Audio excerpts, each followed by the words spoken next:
लेकिन यहाँ पर ऊपर मंदिर स्थापित करके इस बात को निश्चित किया गया है कि यहाँ पर लोग जाएं, ऊपर चढ़ें, वहाँ चढ़ावा चढ़ाएं और इस स्तूप को जो है खंडित और विखंडित कर दें, नष्ट कर दें। ये सरकार की दोहरी मानसिकता है। एक तरफ तो ये बोर्ड लगा दिया है कि इसको बचाया जाए और दूसरी तरफ जो है इसको नष्ट करने का पूरा काम है।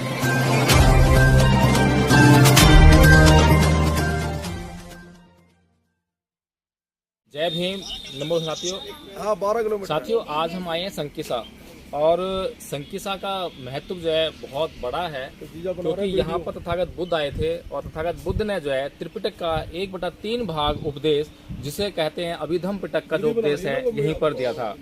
और यहाँ पर इस बात का महत्व बहुत बढ़ जाता है, क्योंकि त्रिपिटक जो कि 3 भागों में बटा हुआ है, विनय पिटक, सुत्त पिटक और अभिधम पिटक जो है। तो विनय पिटक और सुत्त पिटक के बारे में हम जानते हैं, लेकिन अभिधम पिटक के बारे में बहुत कम लोग जानते हैं, जो कि चित्त और चैतसिक अवस्थाओं पर आधारित है। साथियों, यहाँ पर ये जो स्थान देख रहे हैं आप जो है, ये एक स्तूप है और हम जानते हैं कि जहाँ जहाँ पर भी बौद्ध धर्म से जुड़े हुए महत्वपूर्ण स्थान है, वहाँ पर जो उस समय के जो शासक रहे हैं, उन्होंने स्तूप बनाने का कार्य किया। कहीं पर कुछ धातु रखे गए, किसी बौद्ध भिक्षु की जो हड्डियाँ होती थीं या कुछ भी उनकी जो धातुएँ होती थीं, उनको उसमें रख कर उसके ऊपर स्तूप का निर्माण कराया जाता था, या फिर वहाँ पर किसी न किसी पर्पज़ को लेकर जो है स्तूप का निर्माण कराया जाता था। तो हम यहाँ पर आए हैं और यहाँ पर एक स्तूप हमें दिखाई दे रहा है, जो कि बहुत ही छिन्न भिन्न अवस्था में है। यहाँ पर हमें बहुत प्राचीन काल की ईंटें दिखाई दे रही हैं और बाहर एक बोर्ड लगा हुआ है, जिस पर भारत सरकार ने लिखा हुआ है कि ये जगह जो है संरक्षित है यूनेस्को के द्वारा जो है,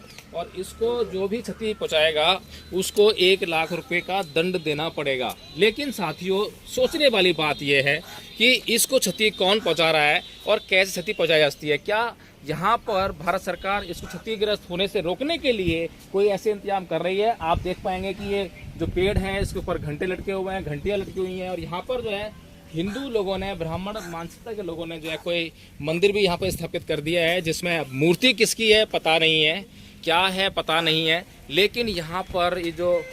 जिस तरीके से यहाँ पर ये हो रहा है सब कुछ जो है, उसमें बहुत ही ज़्यादा मतलब ऐसा लग रहा है कि इसको छिन्न भिन्न करना और जो छिन्न भिन्न अवस्था है उसको और भी जो है छिन्न भिन्न करने का प्रयास किया जा रहा है।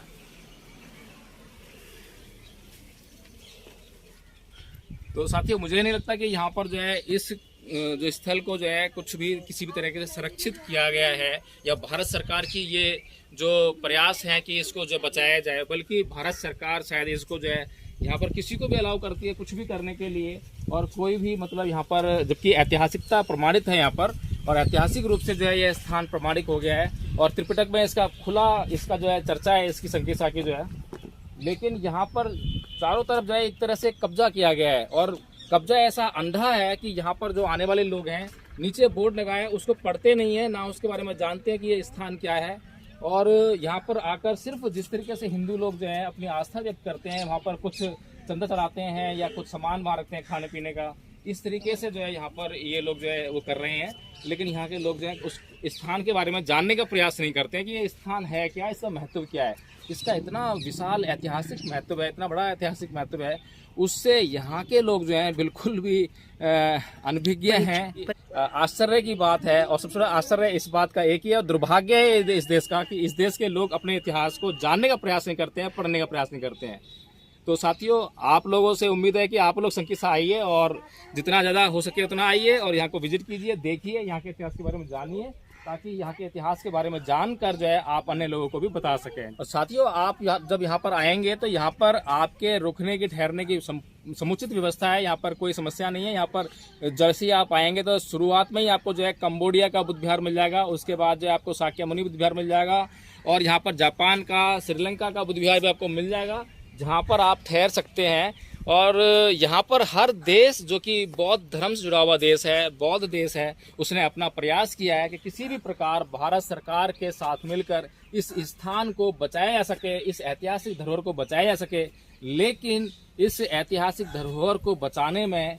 जब तक सहयोग नहीं मिल पाएगा, जब तक कि इस क्षेत्र के लोग बुद्ध को ना समझें, बुद्ध के ज्ञान को ना समझें, बुद्ध के जो इतिहास है उसको ना समझें, इतिहास से अपना साक्षात्कार ना करवाएं, जब तक इस क्षेत्र का विकास हो पाएगा इसकी संभावना बहुत कम है। इसलिए जो लोग ये कहते हैं संस्था चलाते हैं, बहुत बड़ी संस्था चला रहे हैं, तो उनका ये दायित्व बनता है, अगर वो बुद्ध से जुड़ी हुई कोई संस्था चला रहे हैं तो इस स्थान की तरफ उनका विशेष ध्यान जाना चाहिए, और इस तरफ विशेष प्रयास करने चाहिए। सरकार को हमें नोटिस देना चाहिए, सरकारी नोटिस में इस बात को लेके आना चाहिए कि इस स्थान को सुरक्षित करने के लिए समुचित व्यवस्था की जाए और यहाँ से जो ये पाखंड का जो धंधा चल रहा है इसको तुरंत हटाया जाए, क्योंकि यहाँ पर जो यहाँ के स्थान की जो ऐतिहासिक प्रमाणिक इतिहास है उसकी प्रमाणिकता जो है वो साबित हो चुकी है। यहाँ पर कुछ भी विशेष ऐसा शेष नहीं रह गया है। किसी के श्रद्धा अगर है तो उसको जो है उचित तरीके से वहाँ पे किया जाए, और यहाँ पर जिस तरीके से अगर इसका कुछ इसकी ऐतिहासिकता निकाली जाए मंदिर की जो है तो पता लग जाएगा कि कितना पुराना मंदिर है। और बहुत मतलब इस तरीके से जो किया गया है ये सब बहुत गलत है, इसको बचाने का प्रयास हमें करना चाहिए। और साथियों, जिस तरह की मैं आपको बता रहा था कि यह ऐतिहासिक महत्व का जो स्तूप है, और आप यहाँ से मैं चाहूँगा ये जरा फोकस करें। देखो ये जो स्ट्रक्चर है ये ईंटें हैं, अभी भी आपको दिखाई देंगी, थोड़ा सा इसमें स्ट्रक्चर बना हुआ है जो कि स्तूप के उसका आकार का है। और यहाँ पर नीचे इस पे चढ़ने से पहले ही यहाँ पर एक बोर्ड लगा हुआ है, सरकार के द्वारा लगाया गया है, जो सरकार का archaeological department archaeological survey of India का जो डायरेक्टर जनरल है उनका आदेश है यहाँ पर जो है कि यह स्मारक प्राचीन संस्मारक तथा पुरातत्विक स्थल एवं अवशेष अधिनियम 1958 के अंतर्गत राष्ट्रीय महत्व का घोषित किया गया है। यदि कोई भी इस स्मारक को क्षति पहुंचाता, नष्ट करता, विलग अथवा परिवर्तित करता, कुरूप करता, खतरे में डालता या दुरुपयोग करते हुए पाया जाता है तो उसे इस अपकृत्य के लिए प्राचीन संस्मारक तथा पुरातत्वीय स्थल एवं अवशेष संशोधन तथा मान्यकरण अधिनियम 2010 के अंतर्गत 2 वर्ष तक का कारावास या 1 लाख रुपए तक का जुर्माना अथवा दोनों से दंडित किया जा सकता है। प्राचीन संस्मारक तथा पुरातात्विक स्थल एवं अवशेष नियम 1959 के उपनियम 32 तथा 1992 में जारी की गई अधिसूचना के अंतर्गत संरक्षित सीमा से 100 मीटर के भीतर का क्षेत्र प्रतिसिद्ध घोषित है, जिसमें किसी भी प्रकार के निर्माण खनन की अनुमति नहीं है, तथा इसके आगे 200 मीटर तक का क्षेत्र विनियमित घोषित है, जहां भवनों की मरम्मत, परिवर्तन तथा निर्माण नव निर्माण सक्षम अधिकारी की पूर्व अनुमति से ही किया जा सकता है। तो साथियों, इस स्तूप पर चढ़ने तक की मनाही होनी चाहिए। इस स्तूप पे किसी को भी चढ़ने की इजाजत नहीं होनी चाहिए, जिस प्रकार की इसमें बातें लिखी गई हैं। लेकिन यहाँ पर ऊपर मंदिर स्थापित करके इस बात को निश्चित किया गया है कि यहाँ पर लोग जाएं, ऊपर चढ़ें, वहाँ चढ़ावा चढ़ाएं और इस स्तूप को जो है खंडित और विखंडित कर दें, नष्ट कर दें। ये सरकार की दोहरी मानसिकता है। एक तरफ तो ये बोर्ड लगा दिया है कि इसको बचाया जाए और दूसरी तरफ जो है इसको नष्ट करने का पूरा काम किया जा रहा है, लिखा हुआ है। और साथियों, इस स्तूप के साथ में ही आप देख सकते हैं एक और ऐतिहासिक महत्व की धरोहर, भारत की धरोहर है ये, जो कि अशोक स्तंभ के रूप में यहाँ पर स्थित है। एक शेर की आकृति का जो एक स्ट्रक्चर है यहाँ पर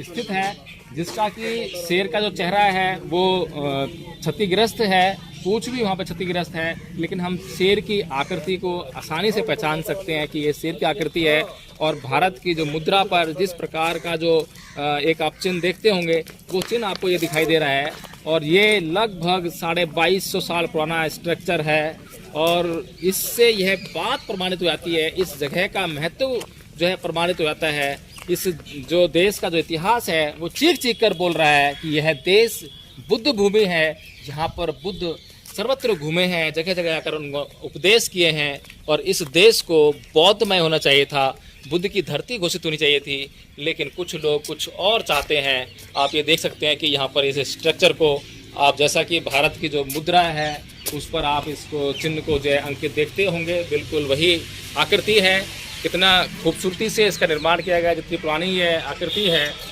और उस समय जो कलाकृति, जो विज्ञान था, उसका पूरा यहाँ पर जो है हमें उदाहरण दिखाई देता है, उसके दर्शन होते हैं। और यहाँ से आप स्तूप देखिए, बिल्कुल गोल आकृति में आपको दिखाई दे रहा है, जो कि हम ऊपर गए थे तो छत हो गया है, क्षतिग्रस्त अवस्था में है। साथ ही यहाँ पर एक मंदिर भी आप देख सकते हैं, जिसे बुद्ध विहार का नाम दे सकते हैं। लेकिन बुद्ध विहार जो होते हैं वो ऐसे स्थान होते हैं जहाँ पर रुकने और ठहरने की व्यवस्था होती है, लेकिन ये छोटा सा मंदिर बनाया हुआ है ये, जहाँ पर रुकने ठहरने की व्यवस्था तो नहीं है। लेकिन साथियों, एक सोचने वाली बात है, जहाँ एक और भारत के माननीय प्रधानमंत्री जब विदेश यात्रा पर जाते हैं तो वो चीख चीख कर बोलते हैं, और यह चिल्ला चिल्ला तुम्हें गला भी दर्द नहीं होता है कि मैं बुद्ध की धरती से आया हूँ, मैं बुद्ध के देश से आया हूँ। लेकिन वहीं दूसरी तरफ जब अपने देश में आकर जो है और जब ऐसे जो ऐतिहासिक स्थल हैं उनकी जो आप हालत आपको दिखा रहे हैं, उनकी इतनी दयनीय हालत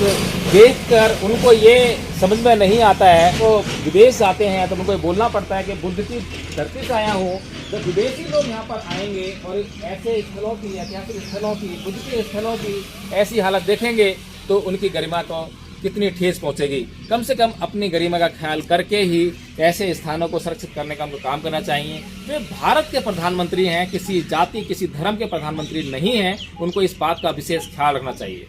मेरा चैनल, आपका चैनल, समाज का चैनल, देश का चैनल NV News 24/7 को आप लाइक करें, सब्सक्राइब करें और ज्यादा से ज्यादा इसकी वीडियो को शेयर करें ताकि हर खबर को मैं आप तक आसानी से पहुंचा सकूं।